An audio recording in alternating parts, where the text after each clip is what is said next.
বিসমিল্লাহির এখন আমরা 3 নম্বর ক্লাসে আমি আপনাদেরকে যে ক্লাসটি দিচ্ছি সেটা হলো যে আমরা আগের ক্লাসে শিখেছিলাম যে স্বরবর্ণ এবং ব্যঞ্জনবর্ণ এটা সঠিক উচ্চারণ সহ আমরা ইনশাআল্লাহ শিখেছি। এখন আমাদের যে ক্লাস যে স্বরবর্ণের সাথে আমরা ব্যঞ্জনবর্ণের কিভাবে সমন্বয় করব, অর্থাৎ আমরা আছি এখনো প্লে ক্লাসে, আপনাদেরকে বানান শেখাবো কিভাবে বানান করতে হয়, এই বানানগুলো শেখার কৌশল। আর এর সম্পর্ক কি আমরা আগে পড়েছি, আপনাদের বলছি যে যদি আমরা বানান শিখতে যাই তাহলে স্বরবর্ণ এবং ব্যঞ্জনবর্ণের দুইজনের কি লাগবে, মিলন লাগবে।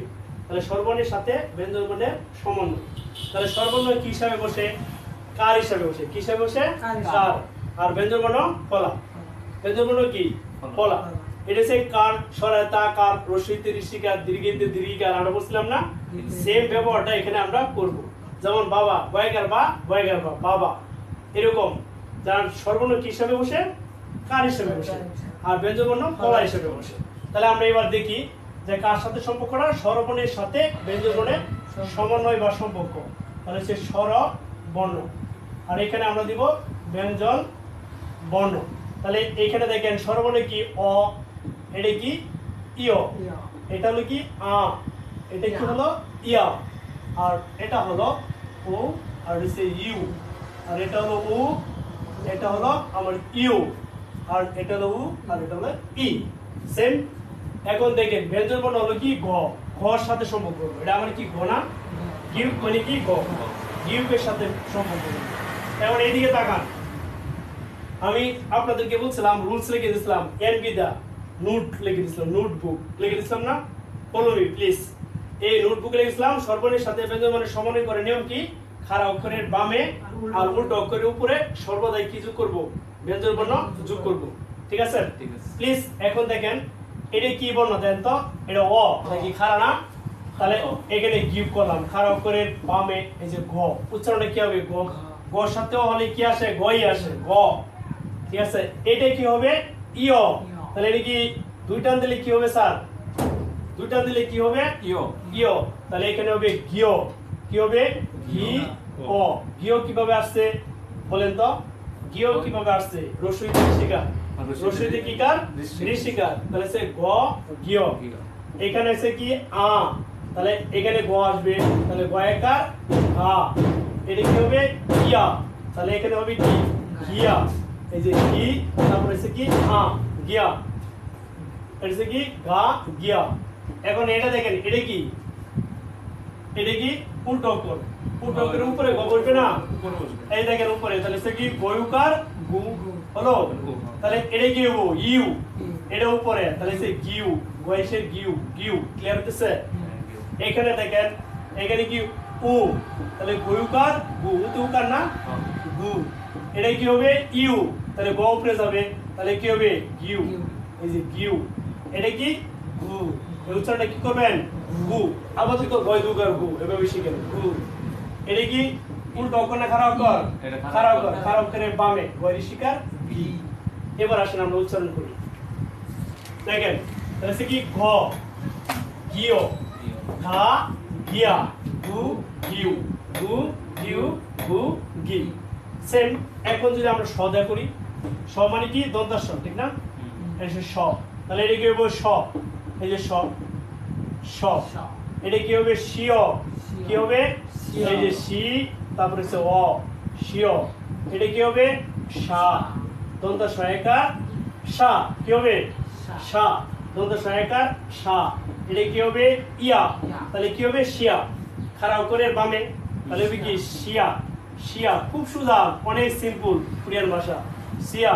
তারপরে হচ্ছে কি সু, কেন এটা উপরে লিখলাম, উল্টো অক্ষরের উপরে, তাহলে হচ্ছে কি সু, তাহলে সে সু।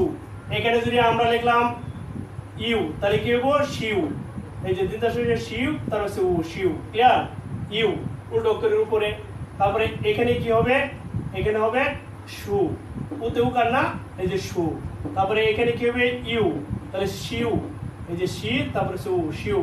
এখানে কি হবে সু, আর এখানে হবে শি, এটা হবে কি সু, তারপরে হচ্ছে কি শি, তারপরে কি হবে শি। ক্লিয়ার? এটা হলো আমাদের যেমন সরু সহায়তা হ্যাঁ, আছে, এটিতে সবটিও, হ্যাঁ। আর এটা হচ্ছে আ ই, এটিতে সবটিও। জি, সবটিও। এদিকে তাকান, প্লিজ করে লেখেন, একটা ছবি তুলে নেবেন, তাহলে হবে। দেখেন এখন যদি এটা ম দেই, এদিকে তাকান প্লিজ। ম হচ্ছে ম, মিয়, মা, মিয়া, মু, মিউ, মু, মিউ, মু, মি। পারবেন না? যদি এখানে ক দেই, মনে করুন ক দিলাম, তাহলে ক তো আমরা শিখছি না, ঠিক না? তাহলে বলে আমরা ভ দিলাম, তাহলে হচ্ছে ব, বিয়, বা, বিয়া, ভ, হচ্ছে গু, বিউ, গু, বিউ, গু, বি। এইভাবে আপনারা এটাকে 3 বার করবেন। কয়বার? 3 বার না, 2 বার দিবাম, 2 বার 14টা করবেন। কয়বার হবো? 14 দুগুণে 28। আর এটা কোন খাতায় করবেন? হ্যাঁ, বাড়ি কাজের খাতায়। যে এটা পারবেন সে তাড়াতাড়ি এগুলো পারবেন। এখন এদিকে চলে আসেন, আপনার সহজ হয়ে গেল। আই শিশু, অ ভাষা, উ পাঁচ, মু মূলা। এই যে দেখেন আ ব জি। হইছে কি হইছে? আ ব জি। ঠিক আছে, এখন এনে যদি কি অ ম নি, এই যে এখন যদি এনে কি দেই, এইখানে যদি সা দিতাম, এই যে ছয়কার সা, এই যে সা হয়ে যেত, ঠিক না? এটা যদি দন্তা ন দিতাম, দন্তা নায়িকার না, ওই যে দন্তা ন দিলে দন্তা নায়িকার না। এখানে যদি ই দিতাম, ম দিতাম, তাহলে ময়ূকার মু, এটার মধ্যে ময়ূকার মু। ক্লিয়ার? তাহলে আমার এগুলো যদি শিখতে চাই, তাহলে আমার শিখতে হবে এটা সুন্দর করে। কয়বার লিখতে হবে? এটা শিখলে এটা এমনি চলে আসবে। ঠিক আছে, তাহলে আমি যে বলছিলাম আপনাকে, এটা কি নিয়ম না, এটা কি দিনদার না। ক্লিয়ার হইছে? এখন হইছে? মিলছে আমার কথার সাথে? এটা নিয়ম না, মু কইছি না, দন্তা না, নাম হইছে মু, নাম। আমরা এই সহজ পদ্ধতির মাধ্যমে কোরিয়ান ভাষা ইনশাআল্লাহ শিখিয়ে দেব আপনাদেরকে। মাত্র 3টি ক্লাস সুন্দরভাবে করবেন, রিডিং করতে পারবেন। আজকে আমরা যে পড়েছি স্বরবর্ণের সাথে ব্যঞ্জনবর্ণের সমন্বয়, এগুলোর মধ্যে কয়েকটা রুলস দিয়েছি। তাহলে আমরা আজকে কি কি বললাম এই ক্লাসে? স্বরবর্ণ লেখা শিখলাম, আগে শিখলাম কোরিয়ান পরিস্থিতি, তারপরে শিখলাম যে এই স্বরবর্ণ কে উদ্ভাবন করছে, তারপরে এইখান থেকে শিখলাম এই বর্ণমালার কে উদ্ভাবন করছে, বর্ণমালার মানে কয়টি? 40টি। এই 40টি ভাগ জানলাম। 40টি কি ভাগ? আমরা 2 ভাগে, এটা হচ্ছে স্বরবর্ণকে 2 ভাগে ভাগ করছে, স্বরবর্ণ আর হচ্ছে যুক্ত স্বরবর্ণ, আর হচ্ছে ব্যঞ্জনবর্ণ, যুক্ত ব্যঞ্জনবর্ণ। স্বরবর্ণ হলো এই স্বরবর্ণ কয়টি? 10টি, আর যুক্ত স্বরবর্ণ কয়টি? 11টি, আর ব্যঞ্জনবর্ণ হলো 14টি, আর যুক্ত ব্যঞ্জনবর্ণ হলো কয়টি? 5টি। এগুলো শেখার পরে আমরা নিয়ম শিখলাম। কি নিয়ম শিখলাম? যে স্বরবর্ণের সাথে ব্যঞ্জনবর্ণের সমন্বয় করার নিয়ম। খাড়া অক্ষরের বামে, উল্টো অক্ষরের উপরে সর্বদাই। খাড়া অক্ষরের বামে, উল্টো অক্ষরের উপরে সর্বদাই কি যোগ করতে হবে? ব্যঞ্জনবর্ণ যোগ করতে হবে। এই টেকনিকটা আমরা স্বরবর্ণের সাথে ব্যঞ্জনবর্ণ যুক্ত করার বা সমন্বয় করার সময় আমরা ব্যবহার করেছি। আসসালামু আলাইকুম। এই পর্যন্ত শেষ আজকের জন্য।